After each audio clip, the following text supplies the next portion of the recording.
Well, Devontae, brand new numbers from the North Carolina Lottery Commission show gamblers in our state have lost almost $500 million since mid-March. And if you think about it, we have not had a Super Bowl or a college football playoff to bet on yet. However, those losses have also generated tens of millions in tax revenue. We are looking at the pros and cons of this new era for our state and, frankly, for our country in tonight's 12 Investigates report, Is It Worth the Gamble?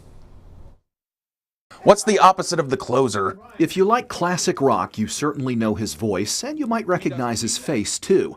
Josh Ellinger, better known as Biggie on Rock 92's Two Guys Named Chris show, gambles on sports regularly. It just adds something to the game, you know, and I'm not somebody who's betting tons, but it is fun to add $5 on a game, you know, $10 on a game. Since legalized sports gambling went live in North Carolina March 11th, people in our state have bet more than $3.7 billion of their own money. The house doesn't always win, but it wins a lot. As a group, gamblers here are down almost $470 million, and some are down way more than others. The highest dollar amount I have seen is $1.5 million. For someone with a gambling addiction, it's not about the money.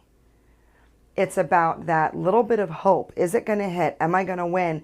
That gets us high. Dr. Jessica Auslander is an internationally certified gambling counselor. She owns Professional Wellness Management in Weddington, which is about 20 miles south of Charlotte. My caseload for gambling easily doubled between February and April and has remained steady. I've actually, unfortunately, had to refer a lot of my clients out and turn people away. We reached out to the North Carolina Department of Health and Human Services to ask about gambling addiction resources that are available at the state level, what staff members are seeing, what's working, and what isn't.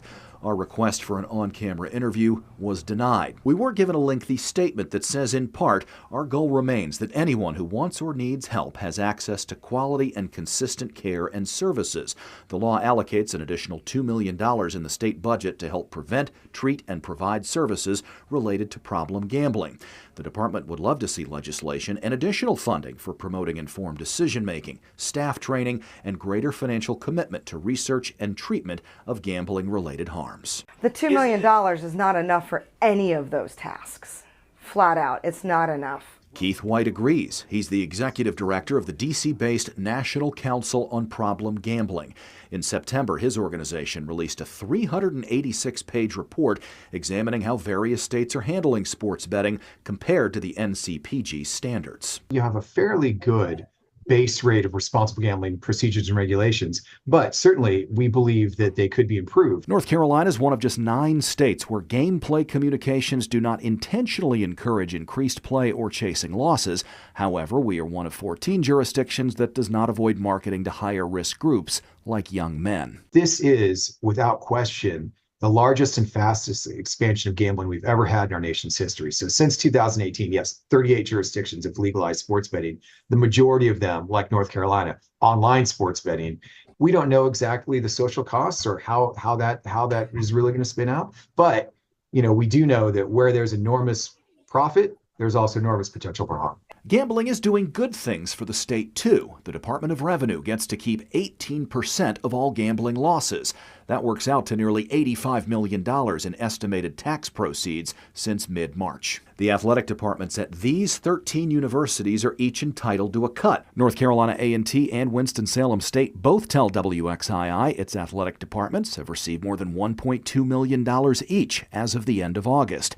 A spokesperson for the Rams added, these additional funds are having a direct impact on the student-athlete experience, academic and athletic success at WSSU, including operations, facilities, travel, recruiting, scholarships, fueling stations, and equipment. The vast majority of people who gamble will never develop a problem, but that doesn't mean that we're not scared that over the next 5 to 10 years, there's going to be a lot of casualties. I am concerned with the growth because we do not have the resources or infrastructure to respond to it. Absolutely. If I was 18 to 24, I could see how this could easily become an addictive issue.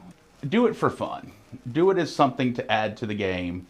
Don't put your rent on it would be my best advice. The National Council for Problem Gambling suggests parents speak with their children early on in life about the risks. Keith White told me, frame the conversation about the same way that you would when you talk to your kids about the dangers of alcohol. It is worth noting our request for an interview with someone from the State Lottery Commission, which oversees sports gambling, was also denied.